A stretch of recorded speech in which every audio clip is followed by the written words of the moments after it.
दोस्तों को दिखाया जाता है जिनका नाम है जैक और रैंडी, जो मिसूरी के किसी छोटे से शहर के रहने वाले होते हैं। वो दोनों यूट्यूब पर वीडियो अपलोड करने के लिए खुद के शहर का टूर करवाते हुए आसपास के लोगों को भी रिकॉर्ड कर रहे थे। वो लोग अपनी वेब सीरीज के पहले एपिसोड में वहाँ के लोकल चर्च के प्रीस्ट ग्रेग पोल के साथ बात करते हुए, फिर जैक की क्रश कैला को खेलते हुए और मिसेस बीसेट को दिखाते हैं जो चींटी जैसे दिखने वाले हीरो को लेकर काफी परेशान नजर आ रही थी। लेकिन उन दोनों का इमेज शहर के बाकी लोगों के सामने काफी डाउन हो जाता है जब वो लोग एक पुलिस ऑफिसर को दिखा देते हैं जो एक अंडर-एज लड़के को बियर खरीदते हुए अलाउ कर रहा था। अब एक रात जैक और रैंडी दोनों जब टहल रहे थे, अचानक से मिसेस बीसेट की चिल्लाने की आवाज आती है उनके घर में से। वो लोग जल्दी वहाँ पहुँचते हैं और फ्लोर पर खून देख के पुलिस को कॉल करते हैं, लेकिन पुलिस वाला उनका फोन काट देता है। अब उन दोनों को मिसेस बीसेट एक क्लोजेट के अंदर छुपी हुई मिलती है जो बताती है किसी चीज ने उनके पैर पर काट लिया है। और तभी एक अजीब सा क्रीचर दीवार तोड़ के निकलता है और खिड़की से बाहर चला जाता है।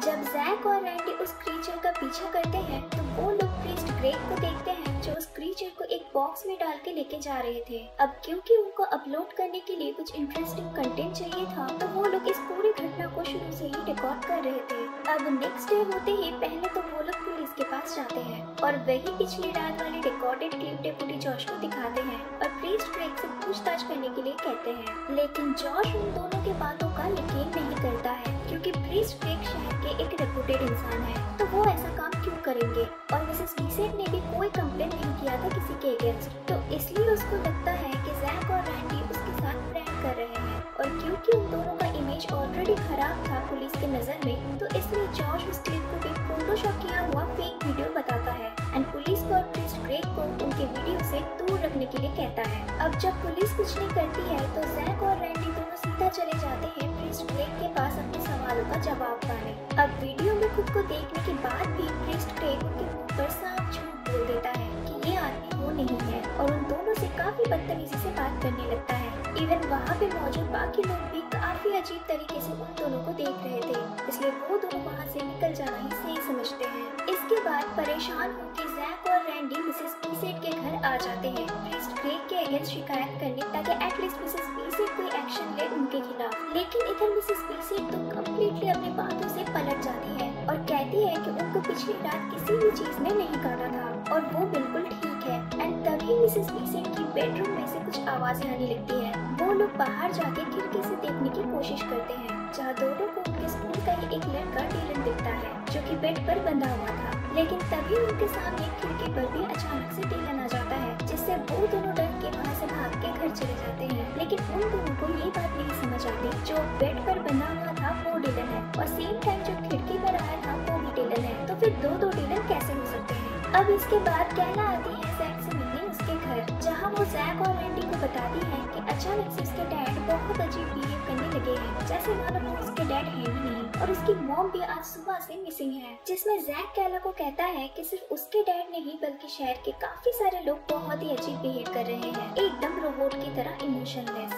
इसके बाद कैला उन दोनों से हेल्प मांगती है उसकी मम्मी को ढूंढने के लिए और उसके छोटे भाई जोई को उस वीक डैड के पास से लेके आने के लिए। अब तीनों पहुंच जाते हैं कैला के घर, जहाँ जैक वॉशरूम के बहाने कैला के मॉम और उसके भाई को ढूंढने चला जाता है और इधर कैला और रैंडी कैला के डैड पर नजर रखते हैं और उनको डिस्ट्रैक्ट करने की कोशिश करते हैं। जैक को ऊपर स्टोरेज रूम में कैला का भाई जोई मिलता है जो कि खुद के डैड के डर से ऊपर छुपा हुआ था, लेकिन इधर जैक काफी टाइम से नीचे नहीं आ रहा देख के कैला के डैड ऊपर जाने लगते हैं, इसलिए जैक जोई को उसके कमरे में जाके छुप जाने के लिए कहता है और खुद जल्दी से बाथरूम में चला जाता है जहाँ उसको कैला की मॉम की डेड बॉडी मिलती है एक बास्केट के अंदर बहुत ही बुरी हालत में। अब जैक खुद को जैसे तैसे कंट्रोल करके कैला के घर से निकल जाता है और कैला को उसकी मॉम की डेड बॉडी का फुटेज दिखाता है। वीडियो देखते ही कैला रोने लगती है, उसकी मॉम मर चुकी थी और उसके भाई की जान अभी भी खतरे में थी, इसलिए वो लोग फिर से डेप्यूटी जॉश के पास चले जाते हैं और कैला के मॉम की डेड बॉडी का वीडियो दिखाते हैं। लेकिन जब वो लोग पुलिस लेके वापस कैला के घर आते हैं और कैला की मॉम उनको जिंदा मिलती है, एकदम फिट और फाइन, जैसे कि कुछ हुआ ही नहीं था। कैला अपनी मॉम को जिंदा देख के खुशी से हग कर लेती है, लेकिन जल्दी उसको समझ आ जाता है कि ये औरत उसकी मॉम नहीं है। और तभी वहाँ अंदर के रूम में से प्रीस्ट ग्रेग भी निकल आते हैं और उन लोगों के सारे वीडियोस को फेक बताते हैं। अब जॉश फिर से जैक, रैंडी और कैला की बातों का यकीन नहीं करता है और वहाँ से चला जाता है। कैला बहुत कोशिश करती है जोई को उसके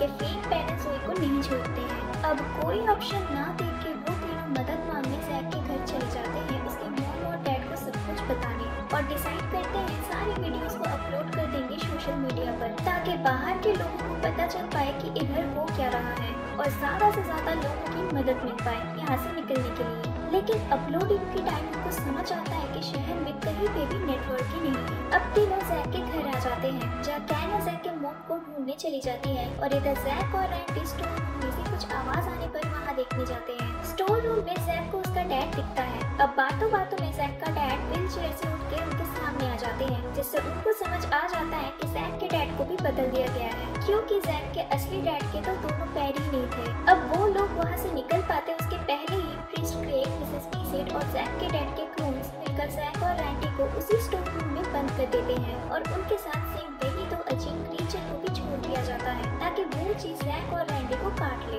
और वो तभी वही है, उसमें से एक क्रीचर अंधेरे में रैंडी को काट लेता है, बट तभी रैंडी को एक अजीब सा चीज दिखाई देता है और वो जैक को बुलाता है देखने के लिए। लेकिन तभी उस अजीब सी चीज के अंदर में से जैक की मॉम की क्लोन निकलती है और उसके असली मॉम के पास जाके उनकी सारी एनर्जी अपने अंदर खींच लेती है। जैक की मॉम उन्हीं स्टोर रूम में बेहोश पड़ी हुई थी, लेकिन अंधेरा होने की वजह से जैक को उसकी मॉम पहले नहीं दिखी। जैक उसके मॉम को बचाने की काफी कोशिश तो करता है, लेकिन क्लोन उसके मॉम को मार डालती है और जैक भी गुस्से में उस नकली औरत को मार डालता है। फिर तभी कैला स्टोर रूम के पीछे का दरवाजा खोल देती है और बाकी क्लोन्स के अंदर आने से पहले वो तीनों वहाँ से भाग जाते हैं। अब रात को तीनों फिर से जॉश के पास उसके घर चले जाते हैं, जहाँ जॉश उन तीनों को उसकी क्लोन की डेड बॉडी दिखाता है और उन तीनों से माफी मांगते हुए कहता है कि अब वो उनके बातों पर यकीन करता है और वो सारे रिकॉर्डेड क्लिप लेकर FBI के पास जाएगा, ताकि पता चल पाए कि उनके शहर में ये हो क्या रहा है और ये सारे नकली लोग कहाँ से आ रहे हैं। अब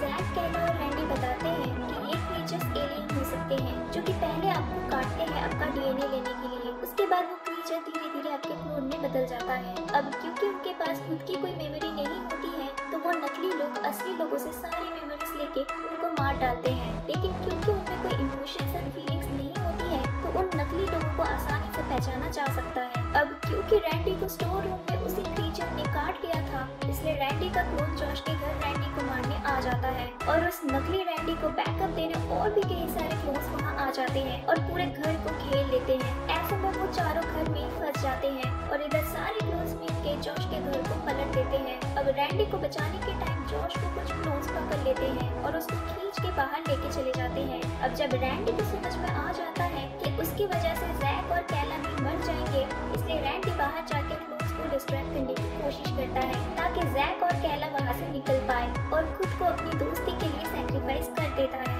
अब बाहर निकल के कैला और जैक कैला की मॉम के शॉप पर जाने के लिए डिसाइड करते हैं, ताकि वो लोग वहाँ से कार लेके जोई को बचाने घर जा सके। शॉप जाने के टाइम रास्ते में वो दोनों प्रीस्ट क्रेग को देखते हैं, जो बाकी क्लोन्स के साथ मिलकर असली लोगों के डेड बॉडीज को जला रहे थे। जैक और कैला शॉप तक पहुँचने के लिए क्लोन बनने की एक्टिंग करते हैं, ताकि कोई उन पर हमला न कर दे। जहाँ जैक शॉप के अंदर जाता है कार की चाबी लेने और कैला बाहर उन क्लोन्स पर नजर रखती है, लेकिन तभी कैला को जोई दिखता है फायर स्टेशन के बाहर शहर के बाकी बच्चों के साथ, जहाँ हर किसी के पास वो अजीब सा क्रीचर था और वो फेक पेरेंट्स उनके बच्चों को एक एक करके उस अजीब से क्रीचर से बाइट करवा रहे थे। अब कैला जोई को डायरेक्ट वहाँ से बाहर नहीं लेके जा पा रही थी, क्योंकि जोई किसी और एक क्लोन के साथ था, लेकिन कैला के सामने जाते ही जोई रोने लगता है, जिससे कैला खुद के इमोशन पर कंट्रोल नहीं कर पाती है और उसके आंखों से आंसू निकल आते हैं, जिससे उस क्लोन को पता चल जाता है कि कैला उनमें से एक नहीं है और वो बाकी सारे क्लोन्स को सिग्नल दे देती है। अब सारे क्लोन्स आके कैला को पकड़ लेते हैं और जोई वहाँ से कैला के कहने पर भाग जाता है। इसके बाद वो अजीब सा क्रीचर कैला को काट लेता है, बट तभी वहाँ जैक कार लेके आ जाता है और कैला को लेके वहाँ से निकल जाता है। रास्ते में कैला बहुत अपसेट हो जाती है और जैक को बताती है कि अब वो लोग उसको ढूंढ लेंगे, जैसे उन लोगों ने रैंडी को ढूंढ लिया था और उसकी सारी मेमोरीज चली जाएगी एंड वो जैक को भी भूल जाएगी। लेकिन जैक कैला को हिम्मत दिलाता है कि ऐसा कुछ नहीं होने वाला और कैसे भी करके सारे रिकॉर्डेड क्लिप्स उन दोनों को अपलोड करना ही होगा, ताकि दूसरे लोगों को पता चल पाए और उनकी मदद से इस चीज को शहर के बाहर फैलने से रोका जा सके एंड ये सब कुछ खत्म हो जाए। लेकिन तभी बहुत सारे छोटे छोटे बग्स, जैसे कि मिसेस पीसेट के घर में देखा गया था, सेम वैसे कीड़े कार के अंदर आ जाते हैं और उस अजीब से क्रीचर में बदल जाता है एंड जैक को काट लेता है। अब जैक और कैला उस क्रीचर का पीछा करते हैं ताकि उसको मार डाल सके। इससे जैक का क्लोन बन नहीं पाएगा, लेकिन वो क्रीचर जंगल में कहीं चला जाता है और इधर फेक पुलिस को रोड पर उनका कार मिल जाता है, जिससे वो बाकियों को सिग्नल दे देता है। जिसके बाद जैक और कैला देखते हैं कि शहर के ऑलमोस्ट सारे लोग मर चुके हैं और उन सब के क्लोन्स उन दोनों को ढूंढ रहे हैं। जैक और कैला समझ जाते हैं कि इस टाउन से बाहर निकल पाना अब इम्पॉसिबल है और इसलिए वो लोग डिसाइड करते हैं कि उनके शहर में जो केबल कंपनी है वहाँ जाके वो लोग वीडियो अपलोड करेंगे। अब जाते टाइम रैंडी का क्लोन उन दोनों को ढूंढ लेता है, बट जैक और कैला फेक रैंडी को मार डालते हैं और जैसे तैसे केबल कंपनी में पहुँच जाते हैं। लेकिन इधर भी जैक और कैला के क्लोन दोनों को ढूंढ लेते हैं। वो क्लोन्स उन दोनों को पकड़ पाते हैं इसके पहले वो लोग वीडियो इंटरनेट में सक्सेसफुली अपलोड कर देते हैं और उसके बाद जैक उस रूम की कार्बन डाइऑक्साइड एक्सटिंग्विशर सिस्टम को ऑन करके दरवाजा खोल देता है और दोनों छुप जाते हैं। अब जैसे ही वो क्लोन्स अंदर आते हैं उनको यूट्यूब पर चल रहा वीडियो डिस्ट्रैक्ट कर देता है और इधर जैक और कैला इसका फायदा उठाते हैं और इस रूम से निकलकर रूम को बाहर से लॉक कर देते हैं और वो दोनों क्लोन्स वहीं पे मर जाते हैं बिना ऑक्सीजन के। इसके बाद जैक और कैला उस केबिन में चले जाते हैं जहाँ कैला ने जोई को छुपने के लिए कहा था। जोई को जिंदा देख के कैला को रिलीफ मिलता है और दोनों भाई बहन एक दूसरे को हग कर लेते हैं, लेकिन तभी उनकी नजर टीवी पर पड़ती है जिससे उन दोनों के होश उड़ जाते हैं। उनको समझ आता है कि ये मुसीबत सिर्फ उनके शहर में नहीं बल्कि पूरे दुनिया में ऑलरेडी फैल चुकी है और उनका शहर पहला नहीं बल्कि लास्ट था। अब लास्ट सीन में वो वीडियो दिखाया जाता है जिसको कैला और जैक ने अपलोड किया था यूट्यूब पर। उसमें पहले तो कोई व्यूज नहीं था, लेकिन फिर धीरे धीरे एक दो कमेंट्स आने लगते हैं जिंदा बचे हुए लोगों के। उसमें एक कमेंट था जहाँ पर लिखा था कि आर यू स्टिल देयर। अब उसी कमेंट को फोकस करते हुए फिल्म खत्म हो जाता है और मुझे लगता है कि फिल्म के डायरेक्टर इधर हिंट छोड़ देते हैं मूवी के सीक्वल का यानी पार्ट 2 के आने का।